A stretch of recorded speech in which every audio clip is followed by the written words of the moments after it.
Kami tidak langsung pulang, masih makan bakso. Aku ingat betul itu baksonya Boy. Masih makan bakso, lelet lah ini pulangnya. Begitu kami pulang ke Kompleks Sinar Harapan di Mampang Perapatan, tetangga pada berkerumun. Wah, tadi ada satu jeep datang, rambutnya cepat, masuk ke rumah, masuk ini. Tanya,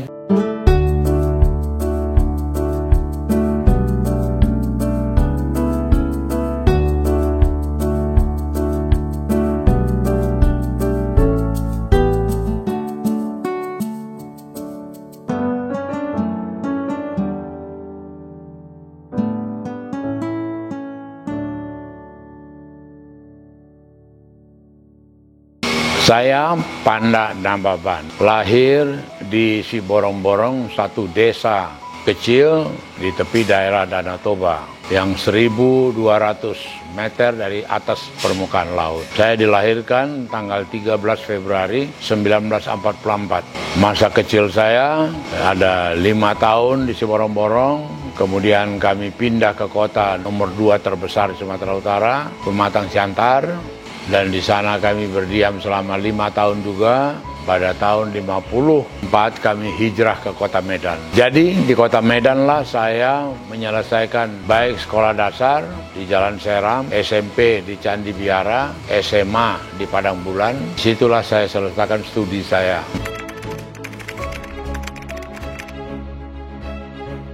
Kemudian saya sempat belum sampai 1 tahun di Fakultas Ekonomi Universitas Nomensen.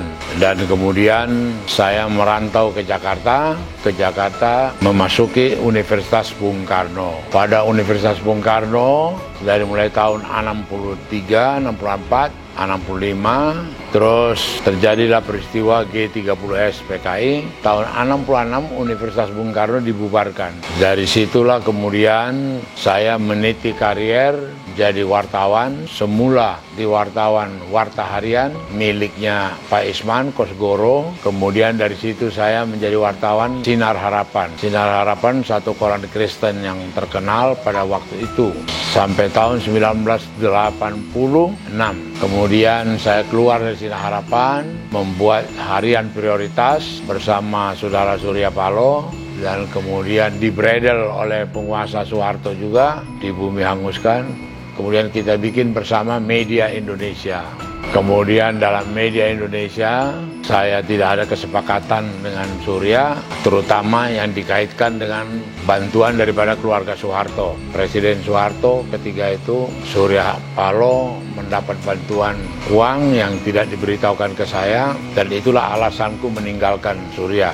Pada ketika itu dia tanya saya, "Ban, bagaimana sahammu yang di Media Indonesia?" Gue bilang, "Buat kau lah itu," gue bilang. Aku keluar dari situ, saya bikin majalah Forum Keadilan, yang dalam perjalanan sejarah menjadi keadilan. Dan kemudian sempat juga saya 2 periode menjadi anggota DPR, karena saya sebagai pendiri partai PDI Perjuangan bersama Megawati, di awal reformasi, saya tinggalkan dunia wartawan, masuk kepada jurnalis. Dan kemudian sekarang, setelah dari politisi, kembali lagi saya mengelola majalah Keadilan yang menjadi media yang saya pimpin untuk menyalurkan profesi saya sebagai jurnalis. Itulah riwayat hidup singkat saya dalam kurun waktu dari mulai lahir sampai kemudian sekarang.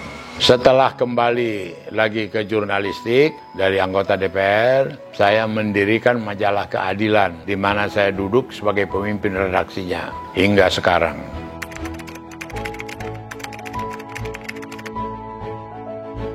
Sebenarnya banyak kali peristiwa yang saya alami sebagai wartawan, dan semua sudah tertuang di buku saya, Lahirnya Sebagai Petarung, di mana dulu waktu saya membongkar ada manipulasi.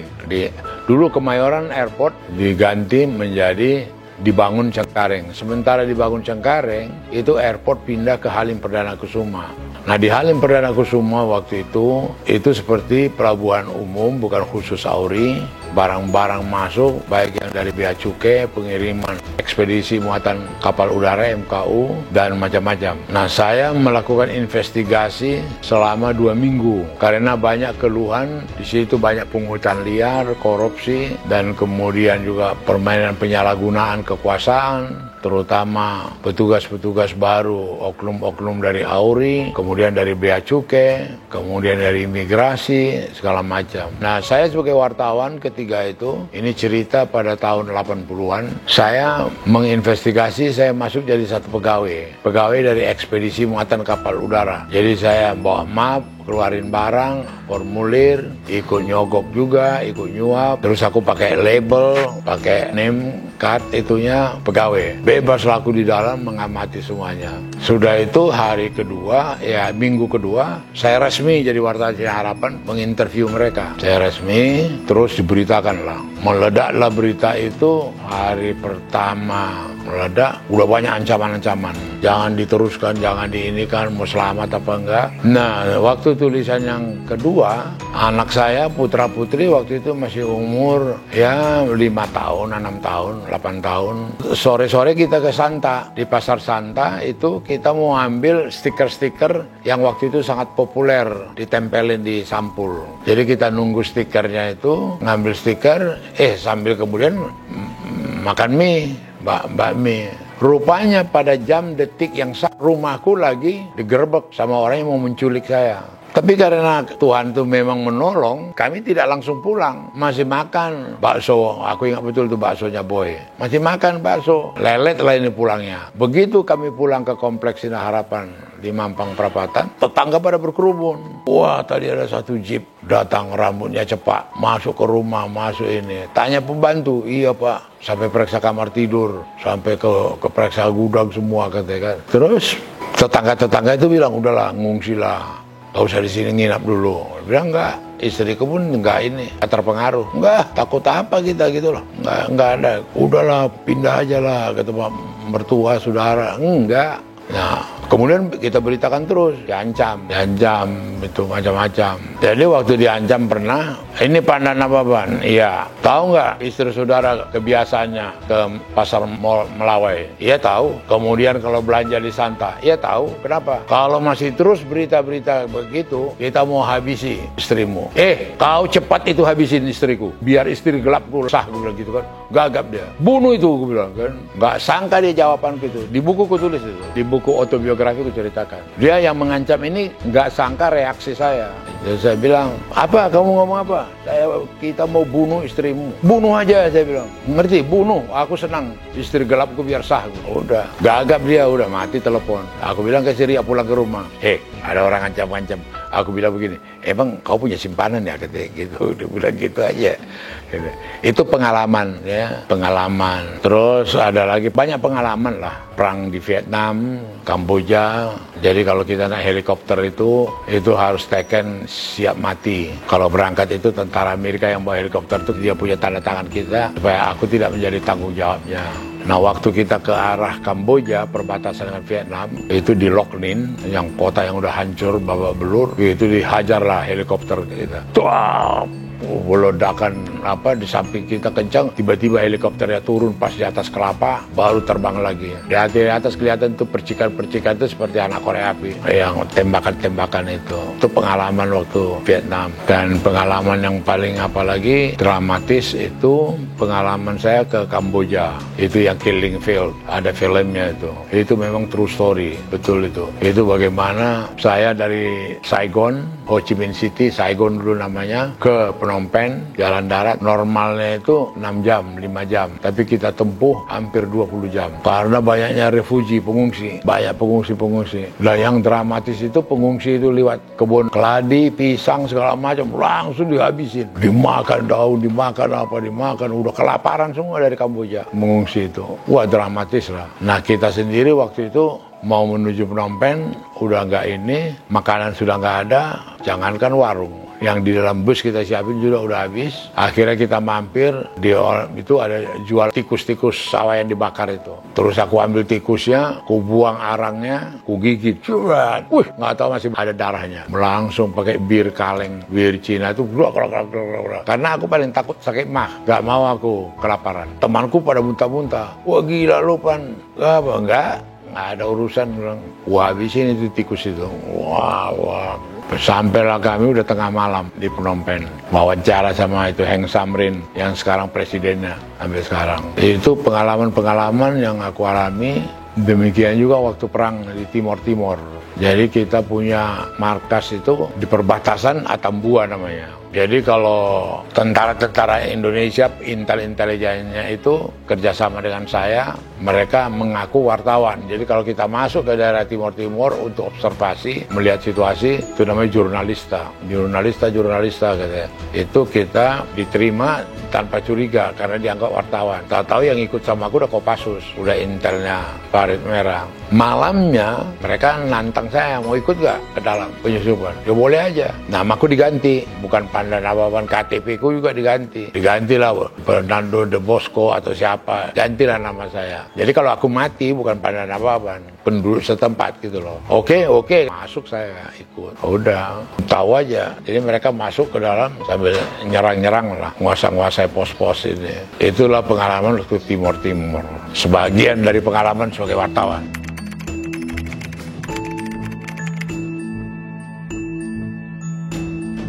Kita itu fighter, orang bertarung gitu loh. Tidak cengeng, tidak ini. Saya sebagai mahasiswa Universitas Bung Karno, tahun 66 saya diculik. Saya diculik, dipukul pakai popor, berdarah-darah, terus diinjak-injak, dimasukin ke penjara. Saya nggak punya pengaruh. Teman saya mati gila. Diperlakukan gitu sampai gila di rumah sakit Bogor. Nggak bisa terima. Saya anggap aja film gitu loh. Itu tahun 66. Di situ saya baru tahu rupanya darah itu asin. Waktu darah, asin juga darah. Nah saya waktu itu tidak terpengaruh dengan peristiwa itu. Jadi temanku Sedio Mulyo, dia sengaja pura-pura gila supaya jangan digebukin. Aku bilang, kenapa kau sakit nggak tahan aku, kata dia. Nah waktu kita sudah keluar dari penjara, keluarga dia di Jalan Cokroaminoto Menteng, Cik Ditiro nggak mau terima dia. Akhirnya aku masukkan dia di rumah sakit Bogor, rumah sakit jiwa Sedio Mulyo. Jadi kembali ke pertanyaan tadi, kita sebagai petarung itu memang jungle survival kita ini. Jadi tahun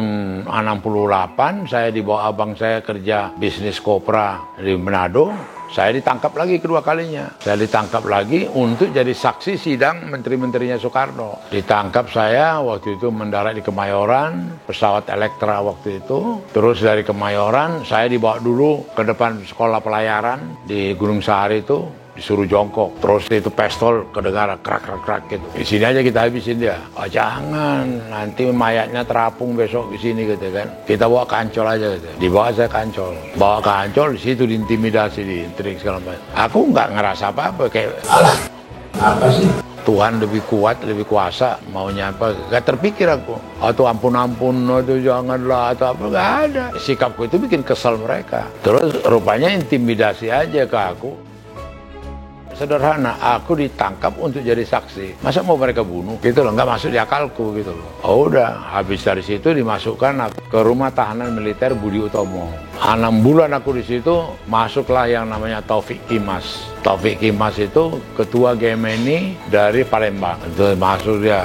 Aku lihat anaknya putih, ganteng, tinggi. Siapa namamu? Taufik. Taufik apa? Taufik Kimas. Udah dapat kamar kau? Belum banget ya. Oh ya udah, aku cariinlah dia kamar. Itu aku tulis semua dalam buku saya. Itulah awal saya ketemu sama Taufik. Kemudian setelah keluar,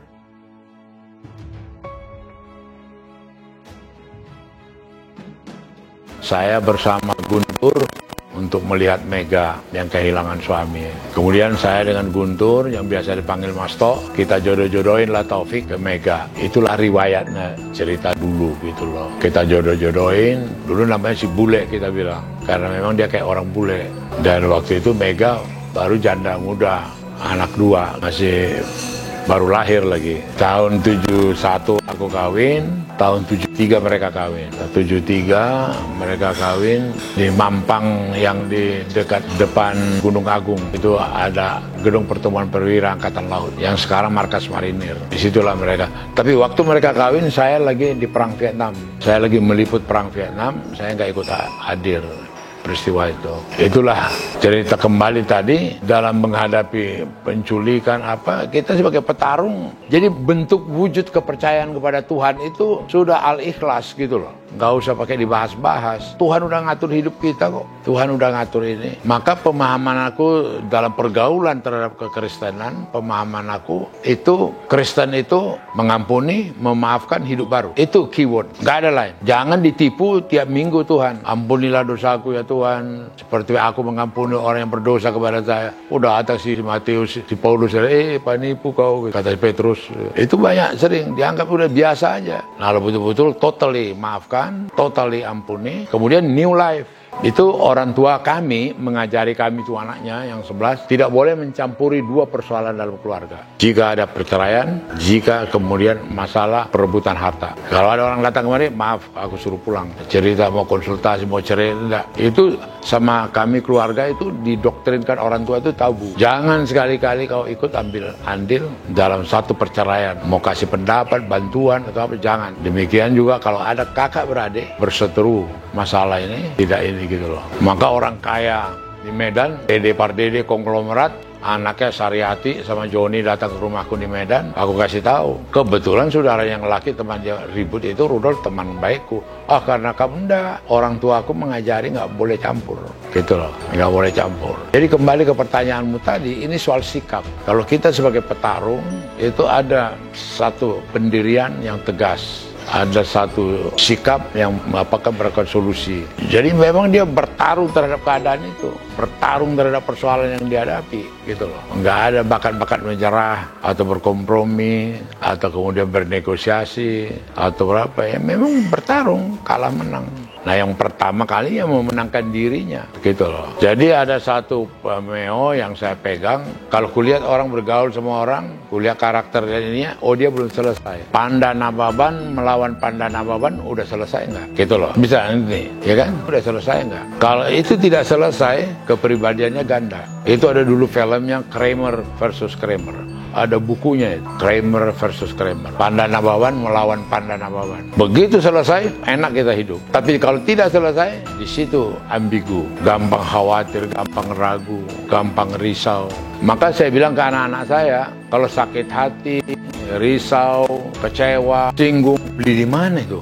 Mahal kali, mewah kali. Ku cari di Pondok Indah Mall, gak ada dijual. Di Senayan City gak ada. Kenapa papa ngomong gitu? Mahal, kenapa mahal? Kalau itu masuk di hati kita, kecewa, sakit hati, itu membunuh sukacita kita, membunuh kreasi kita, membunuh inovasi kita, membunuh kegembiraan kita. So what? Jadi ngapain saya simpen sakit hati? Saya kecewa, saya sakit hati. Aku cemburu. Di mana dia dapat ini? Waduh, aku cari-cari di sana nggak dijual. Tersinggung, saya sakit, saya ini. Itu paling cemburu saya. Aku nggak bisa tidur katanya. Apa yang dipikir kawan? Aku apapun yang terjadi ya tidur. Mau di mobil, mau di jalan, mau di apa ya tidur. Ya aku cemburu, sangat cemburu. Apa dah? Hebat kali dia nih. Kita jam 10-11 udah plak, udah tidur. Dia kok nggak tidur katanya. Itu aku sikap petarung melihat persoalan. Ngerti nggak? Apa yang saya pakai ini real.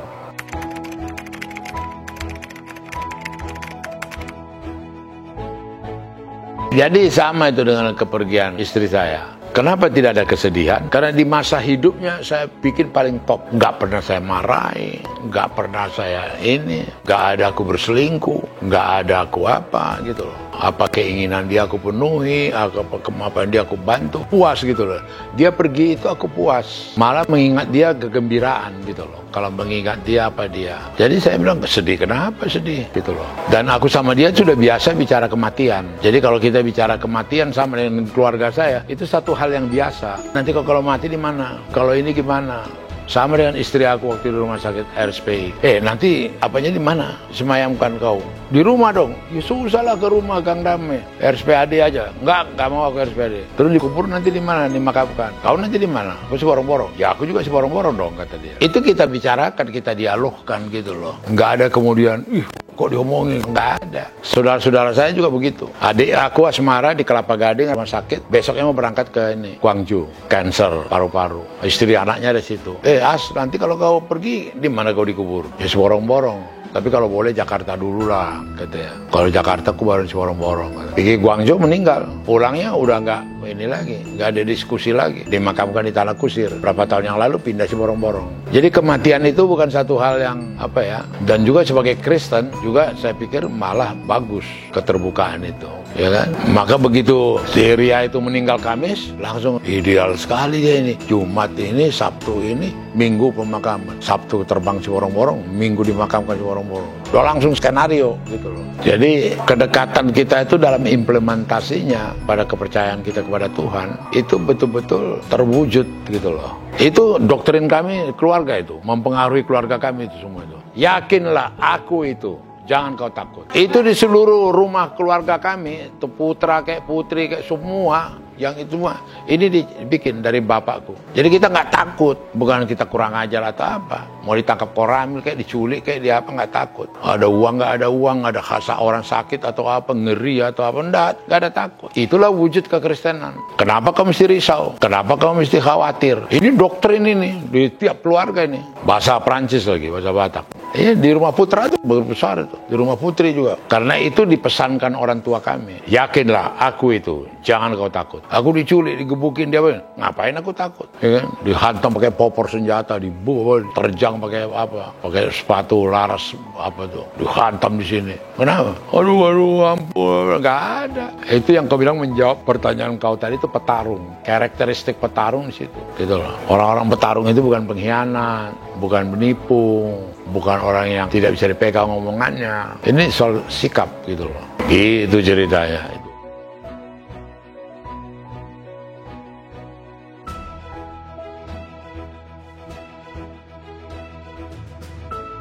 Yang Miranda cek itu. Pernah aku ditangkap KPK. Tapi setelah biasanya orang yang ditangkap KPK itu lepra kusta, disingkirkan. Itu nggak berlaku sama saya. Presiden masih datang ke istriku. Saya kan punya kasus 2011.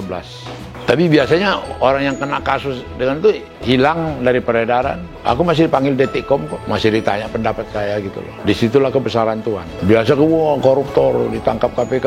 Udah ini hilang. Disingkirkan orang. Aku kagak gitu loh. Bukan karena kehebatan, disitulah kebaikan Tuhan. Kalau udah Tuhan pegang kita, pakai kita. Karena di borong-borong di kampung sana ziarah presiden. Waktu meninggal Ria dia nggak bisa datang. Dia hanya telepon aku. Waktu itu ini udah dibersihkan pas pampres karena dia mau datang. Tiba-tiba dia harus ke Jogja. Ditelepon, Papa Anda ikut duka cita ya kepergian istri. Waduh iya mas, saya harus ke Jogja. Wah tugas negara lebih penting mas. Gak apa-apa, terima kasih, ikut duka cita katanya. Oke, padahal ini udah disteril, dia mau datang. Nggak tahu tahun depannya dia datang. Pas dia lagi ke sana, ke si borong-borong ke Danau Toba. Itu bukti daripada eksistensi kita, ya keberadaan kita gitu loh. Dan gak pakai teori-teori, gak pakai ngecap-ngecap. Memang nyatanya dia ziarah.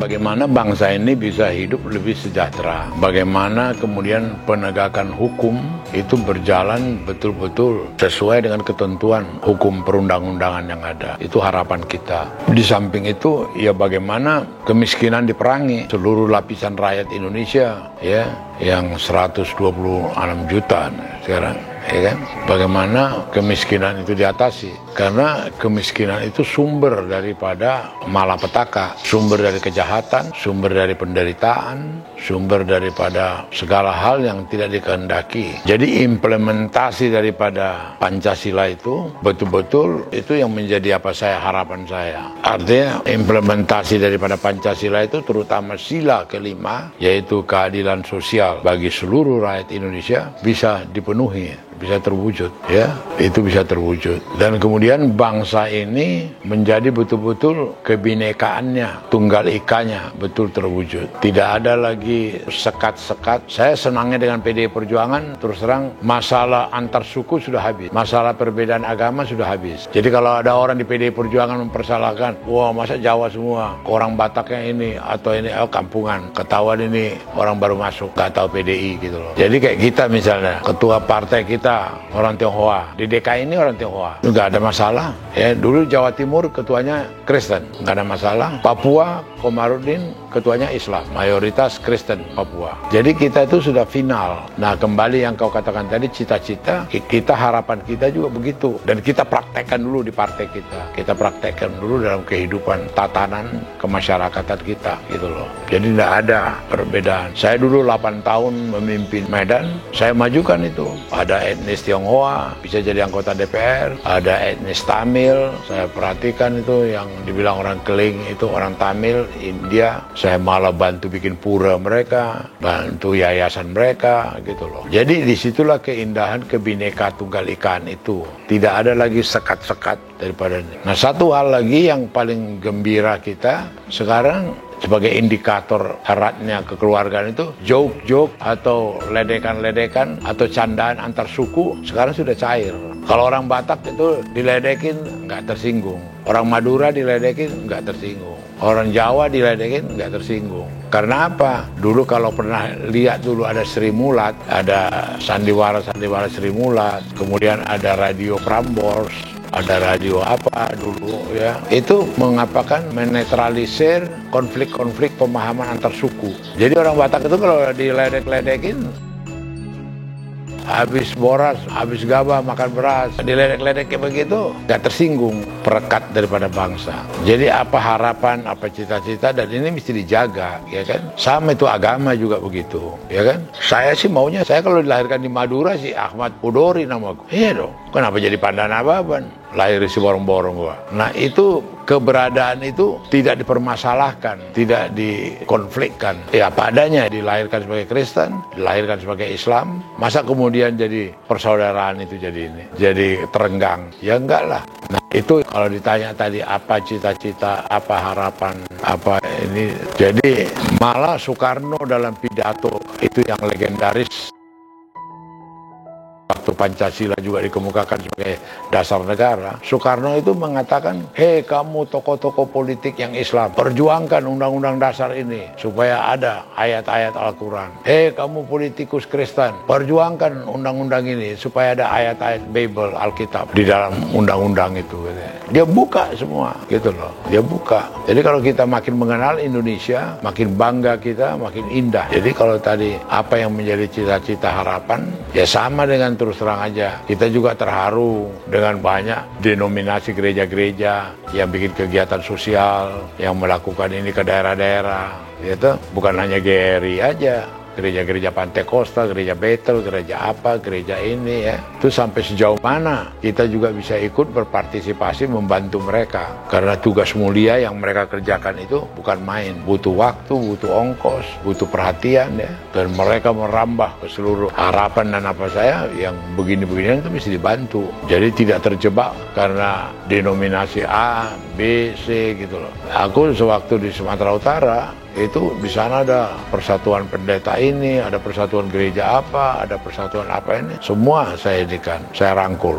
Nah, kembali ke pertanyaan tadi, apa yang menjadi harapan atau keinginan dalam bermasyarakat, yaitu dalam bernegara, yaitu gitu loh. Nah, kebetulan juga apa yang dikemukakan dalam sila-sila Pancasila itu sebagai guideline, sebagai light star, sebagai dari bangsa ini dahsyat. Kita fondasi kita itu dahsyat. Bisa bayangkan nggak satu suku kecil di Sumatera namanya Melayu bisa menjadi dominan di Indonesia menjadi bahasa nasional? Bisa bayangin tuh, orang namanya di Banyuwangi, di Madura, di Tapanuli sana, Batak, di Manado, di Kawangkoan, di Tomon, belajar bahasa Melayu. Dan kita satu terikat dalam bahasa nasional. Malaysia 3 bahasa, Inggris, Melayu, Tamil. Terus Filipina 2, Inggris sama Tagalog. Kita dominan satu, Indonesia, pemersatu kita. Orang Papua dia belajar bahasa Indonesia, orang Aceh dia belajar bahasa Indonesia, orang Batak dia belajar bahasa Indonesia. Itu nggak semua bangsa kayak begitu kuatnya ini ya.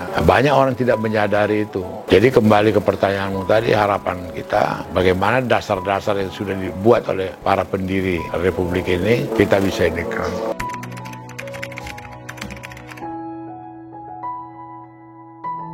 Generasi muda adalah generasi yang secara alamiah otomatis berkembang. Mereka bukan generasi yang statis, mereka generasi yang berkembang. Mereka juga kalau dalam kasus posisi kita melihat mereka juga dihadapkan kepada satu perubahan zaman, perubahan daripada satu situasi yang memaksa mereka mesti mengikuti, meneliti, mempelajari apa yang terjadi di sekeliling dia. Itu konsekuensi karakteristik daripada generasi muda. Generasi muda itu kemudian dipaksa juga untuk melihat apa yang terjadi pada generasi di atasnya dan apa yang terjadi pada generasi di bawahnya. Jadi itu yang kalau dari segi yang namanya manajemen, itu namanya positioning. Harus tahu posisinya. Nah, kalau kemudian itu bergerak, itu yang dibilang reposisi lagi.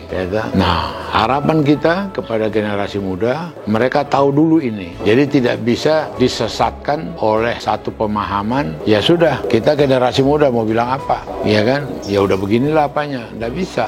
Jadi sebagai generasi muda, mereka tertantang untuk peduli apa yang terjadi, apa proses yang terjadi. Disitulah generasi muda tidak mengalami kesulitan-kesulitan yang membuntukan atau yang menghambat perkembangannya dalam merebut kesempatan yang ada. Jadi ini, nah kemudian bagaimana?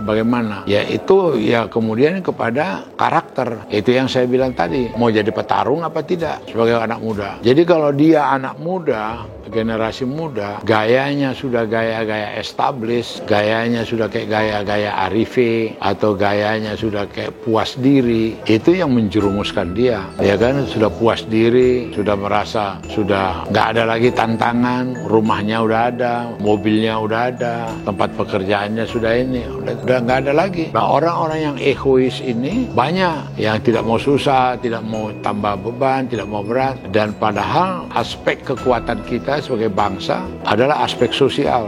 Bagaimana di keluarga inti dia, kepedulian dia, bagaimana kepedulian di antar tetangga atau di kumpulan satu ini, bagaimana kepedulian kepada saudara ibunya, saudara bapaknya, atau saudara-saudaranya sendiri, gitu loh. Nah, itulah yang menjadi kekuatan sosial, itulah yang menjadi modal menghadapi tantangan ke depan. Jadi saya tidak bosan-bosannya mengatakan kepada generasi muda, mereka harus dilatih peduli, kemudian peduli, dan kemudian ada jiwa sosialnya, ada tanggung jawab sosialnya, ada satu semangat membantu orang, membantu yang kesulitan, menolong orang yang membutuhkan. Itu culture, itu budaya yang harus kita tanamkan, yang harus kita lakukan kepada generasi muda. Itu bangsa ini heterogen, bangsa ini beraneka ragam, bangsa ini beraneka baik agama, suku, dan ini ya.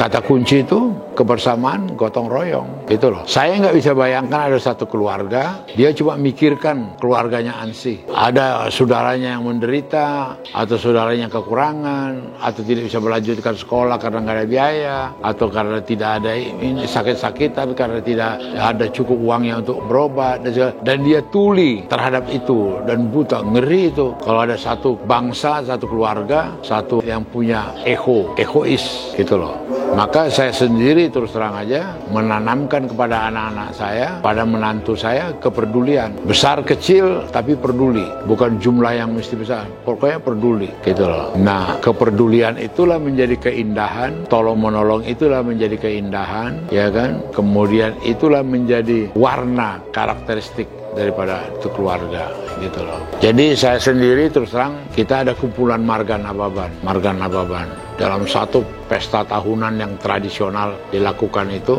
di depan semua peserta. Ratusan saya ngomong, siapa di antara saudara-saudara? Di situ ada supir Metro Mini, ada tukang ojek, ada tukang dari Pasar Senen, macam-macam itu yang datang itu, lapisan-lapisan. Saya katakan waktu itu, siapa di antara saudara-saudara yang pernah minta bantuan ke saya tidak perhatikan. Bukan soal besar kecil yang saya bantu. Coba tunjuk tangan. Kebetulan di dekatku waktu itu ada anggota DPR Nababan juga, Syukur Nababan sama Anton Nababan. Saya bilang, siapa? Coba tunjuk tangan. Saya berani di depan kalian karena saya peduli. Saya berani menanya ini karena saya memang sudah praktekkan, gitu. Terus saya challenge. Terus Istriku waktu itu nanya, kenapa sih kok sok-sokan kau ngomong begitu? Bukan, temanku yang dua ini juga biar ini juga peduli. Ada nggak yang kembali dari kantor saya? Ada nggak yang kembali dari rumah saya? Bukan saya berkelebihan, peduli gitu loh. Terus itu nggak mudah, itu memang harus diapakan. Selama setahun, buku autobiografi ini saya tulis dan sekarang sudah terbit. Silakan membaca.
Kesempatan hidup ini untuk melayani Tuhan. Jangan sia-siakan waktu yang Tuhan beri. Hidup ini harus jadi berkat.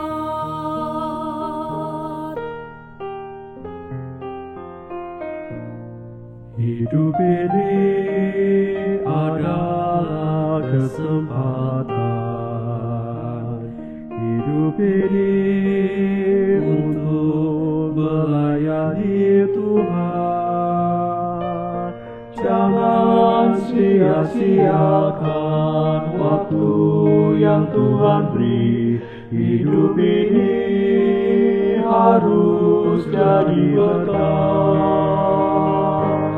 Oh Tuhan, pakailah hidupku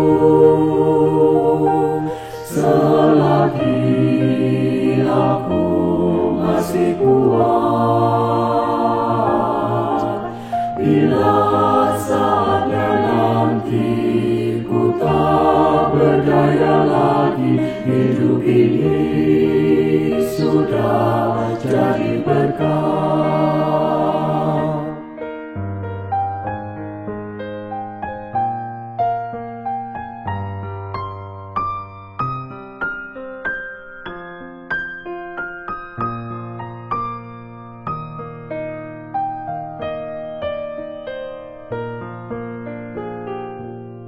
Hidup ini adalah kesempatan.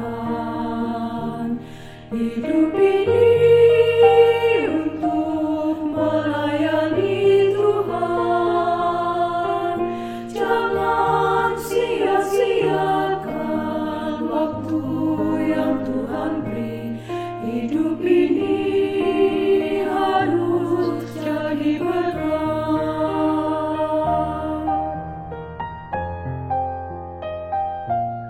Hidup ini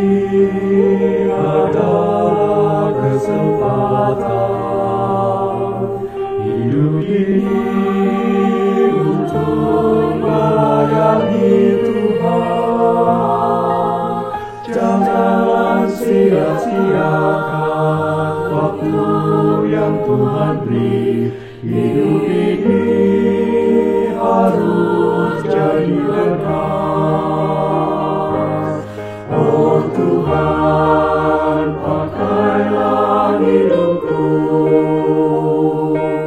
selagi aku masih kuat.